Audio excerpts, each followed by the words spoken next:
Leaning in, I see that the car following us is rolling down the window, but I can't imagine it's to wave hi to us, and probably includes something much more lethal than a wave. Watch out, I say before grabbing Jeremy's steering wheel and pushing him into the oncoming lane, a moment before I hear a ping off the right side mirror. Fuck! He yelps, but we're between a railing that'll keep us from going off a hill to the left and a rocky incline to the right. I reach for my own gun, prepared to save our asses, when the brakes squeal and I'm thrown forward before I can grab it. I twist to look as I realize they've set up a roadblock in the hopes of sandwiching us in. Jeremy heads for a break in the railing, clearly planning on dodging around the vehicles, but as he dips down the decline, the car behind us rams into the back of ours. Suddenly, we're descending at an alarming rate as I hear Nova scramble for purchase. I reach back and grab her collar in an attempt to help her as the car screeches down the side before slamming into a tree. The airbags explode in my face, but I swiftly pull out a knife and cut mine, collapsing it so I have room to see before I have to contend with anyone. As I turn to check on Jeremy, I find him grabbing me. Out, out, Jeremy says as he throws open his door and pulls my arm. He yanks me onto his lap and out the door, before I can enjoy the lap seat, sending Nova after me. He's very rushed and panicky, but I want to tell him that the best way to be during something like this is focused with a clear head. Before I can be like, hey, I got this, he has me in this protective body block, ushering me down the steep hill. He's protecting me. It's so fucking adorable. No one has ever shielded my body before. He's so amazing and sweet. How can Leland not love him? How can he not instantly want to leave Jackson's side and want Jeremy? Which, that would suck if he did. Leland is way more charismatic than I am. He'd probably win him over in a heartbeat, and I'd be left a sad and lonely man. Shit, focus, stay focused, Castle. There's a difference between a clear head and thinking about the most stupid and ridiculous shit while being shot at.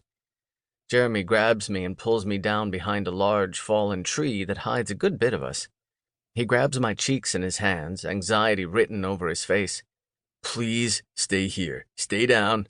It'll be okay. I'll make sure you're okay. He immediately cuts me off. Please. I'm so sorry this happened, but I'll make sure you're okay, Jeremy says as he squeezes my face, and I'm positive my eyes are lit up, heart pounding. He's going to protect me. How fucking adorable. As he backs away from me to go protect me, I realize I'm beaming like a psychopath. I mean, who gets shot at, plummets down a cliff, gets torn out of a vehicle, and is still smiling like a Cheshire cat? This man, that's who. Because Jeremy's going to save me. Then, why is he right out in the open? Why isn't he sneaking along the side? He's going to get shot. Does he not notice the person coming to his left? I turn to Nova. I need you to stay right here or your daddy's going to get murdered. She seems confused, but when I put her in a stay, she obeys. While Jeremy is off saving me, I scoot to the left, slipping through the thick brush as I near the guy who has his eyes on Jeremy. He's trying to get a clear shot, the trees hindering him and keeping him from getting his sights set on Jeremy. I move on quiet feet, but one can only be so quiet in the woods. The man hears a twig snap, but at that point I'm far too close to give him time to react. I slide up behind him and grab him in a headlock. I squeeze tight as I start dragging him backwards, pulling him off balance so he can't gain the upper hand. He makes some gurgling sounds before all noises are cut off, and he slumps down in my arms. The issue is that he probably won't be down long. Choking victims are never down as long as the movies portray, so I pull out my silenced gun and shoot him in the leg. That'll keep him preoccupied for a bit. Someone close will probably have heard it, but there's enough noise that I consider myself fairly safe. I see two men scooting down the steep decline that Jeremy took with the car. The car even cleared them a pretty nice path, so they're right out in the open just for me. I sink down behind some brush as I steady my gun and fire.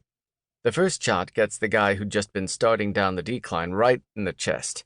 He cries out and stumbles forward, slamming into the guy below him, and suddenly they're all moving body parts and flailing limbs as they roll down the hill. To keep listening to this audiobook, I've left you a link in the description so you can do it, at no cost thanks to Audible's 30-day free trial.